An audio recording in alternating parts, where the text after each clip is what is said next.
আসসালামু আলাইকুম ওয়া রাহমাতুল্লাহি ওয়া বারাকাতুহু। প্রিয় ভাইয়েরা, আশা করি আপনারা সবাই ভালো আছেন। আমি আপনাদের দোয়া এবং আল্লাহর অশেষ রহমতে ভালো আছি।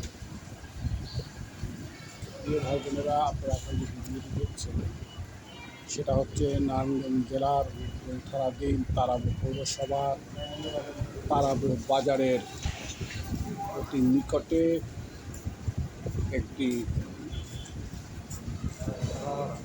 শেডের বিবরণ। এই শেডটি মূলত 3টি শেড একত্রিত। জায়গার পরিমাণ হচ্ছে 38%, অর্থাৎ 1.5 বিঘা জায়গার উপরে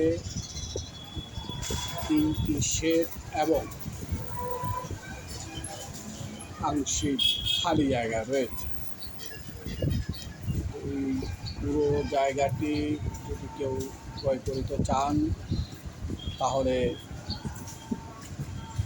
সেটাও ক্রয় করতে পারবেন, অথবা যদি কেউ 15% অর্থাৎ 10 কাঠা ক্রয় করতে চান সেটাও দেওয়া যাবে। অর্থাৎ মালিক পুরো জায়গাটাই বিক্রি করবে। যদি কারো 10 কাঠায় হয়ে যায় সেক্ষেত্রে ভেঙেও দেওয়া যাবে।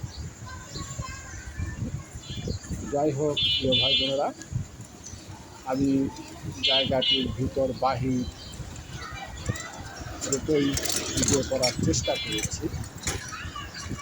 প্রথমে আমাকে বলা হয়েছিল ভিতর থেকে 10 কাঠা বিক্রয় করা হবে, এই জন্য আমি প্রথমে ভিতরটাই ভিডিও করেছি। পরবর্তীতে বলা হলো যে না, পুরোটাই ইচ্ছে করলে কেউ ক্রয় করতে পারবে, এই জন্য আমি আবার বাহিরটাও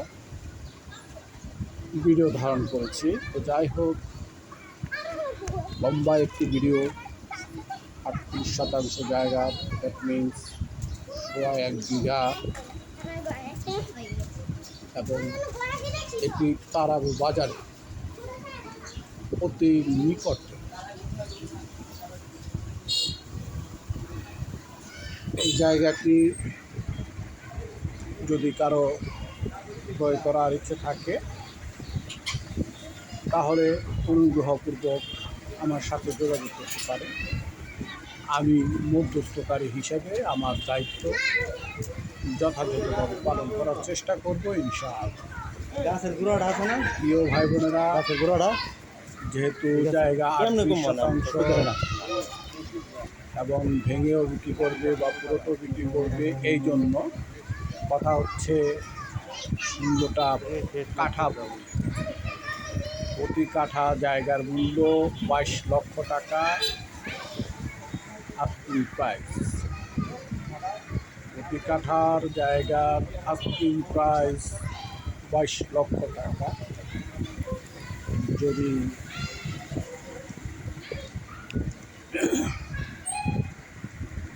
এরকম বড় জায়গা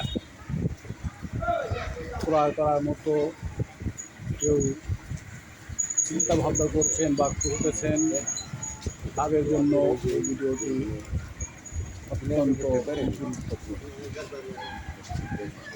প্রিয় ভাই বোনেরা, আপনারা ধৈর্য সহকারে সম্পূর্ণ তাহলে আপনারা বুঝতে পারবেন এটি মূলত একটি প্যাকেজিং কারখানা বা বাইন্ডিং কারখানা সহ খাতা বাইন্ডিং করা হয়। এখানে কিন্তু আমি যেটা বলেছি সেটা হচ্ছে জায়গার মূল্যের কথা, আদারওয়াইজ কোনো কিছু না। আবার অনেকে হয়তো ভাববেন মেশিনপত্র সহকারে, কিন্তু তা না। এই জন্যই আমি প্রতি কাঠার জায়গার মূল্য বলেছি। প্রতি কাঠার জায়গার মূল্য 22 লক্ষ টাকা প্রাইস। এর মতো অবস্থায় যদি কারো কেনার ইচ্ছে থাকে তাহলে অবশ্যই যোগাযোগ করবেন। আমি পুস্তকার হিসাবে আমার দায়িত্ব পালন করার চেষ্টা করব। তোরা সবাই সুস্থ থাকুন, ভালো থাকুন এবং আমার জন্য সবাই দোয়া করবেন। এই অংশটা আল্লাহ বাদ, যেন আমাকে এই অংশটা বাদ। নেক হায়াত দান করেন, হায়াতে তাইয়্যিবা দান করেন, বেশি বেশি নেক আমল করার তৌফিক দান করেন।